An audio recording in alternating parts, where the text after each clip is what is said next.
Reptile ownership has doubled over the past 2 decades. My daughter just asked for a snake the other day.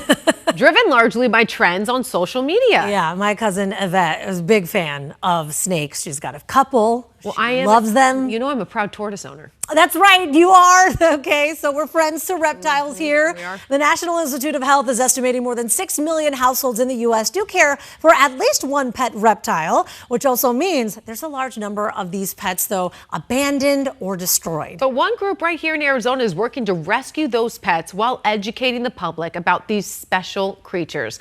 And they are special. This year, they are celebrating a special anniversary. Ginger Jeffries joins us now with more. Hey, Ginge. Hey, good morning. Yeah, the Phoenix Herpetological Sanctuary is home to more than 1,600 critters at their facility right here in North Scottsdale. Now, it all started in 2001 with 3 people and 1 dream. Meet the dream team, Dan, Debbie, and Russ. 3 friends who took this property and transformed it into the largest reptile sanctuary in the U.S. We work with Arizona Game and Fish a lot on confiscation because in the old days, illegal animals like crocodiles, alligators, venomous snakes had to be basically put down. 90% of the animals at PHS are pet trade type animals, meaning people bit off more than they could chew when thinking a lizard would be a good lap pet. Thing that we're trying to get across is what makes a good pet, what makes a bad pet. Bad pets end up here, and it costs us a lot of money to take care of these things. We don't put animals down just to make room for new animals. If I get full, we're going to have to turn animals down. So far, we've not had to do that. Originally, the Dream Team started with just 26 animals, and now the 2.5-acre facility is home to more than 1,600 species, including snakes, both venomous and not, lizards, tortoises, and plenty of furry friends, which means 25 years after they started, there are a lot more mouths to feed, including this little guy here, Yeti, a massive American crocodile measuring 15 feet long and weighing a whopping 1,000 pounds. What are you going to do here? Well, we're gonna offer Yeti a couple of whole chickens here. You can come around here. I just want you to know you have nothing to worry about unless you see me running, okay? All right, big boy, let's go.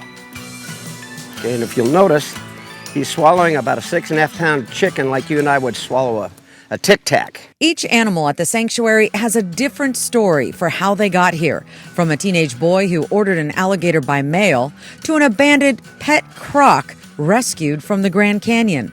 But that's just a small sample of the stories you could hear firsthand. Now, normally the only way you can explore our property are through guided tours by me, one of my amazing coworkers, our education team give guided tours around the facility.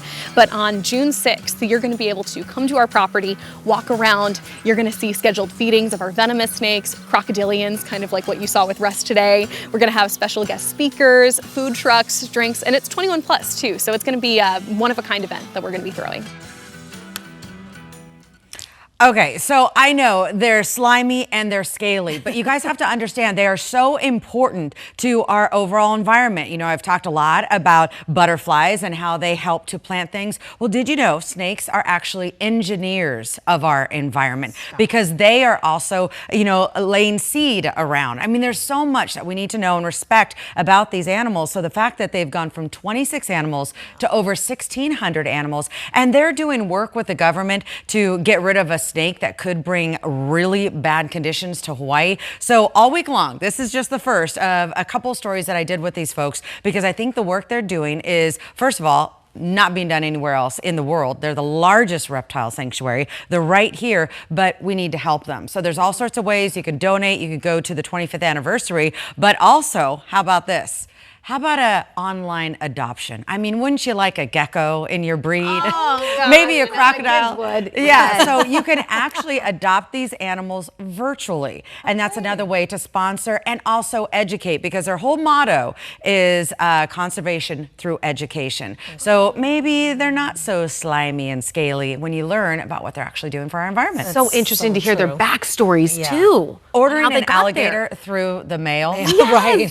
But does that surprise you? I mean, a teenage boy? Right, I know right. my son would have done that. Right. Yeah. So there you go. Oh gosh, Well, so cool. yeah. Looking forward to those stories. All right, still ahead.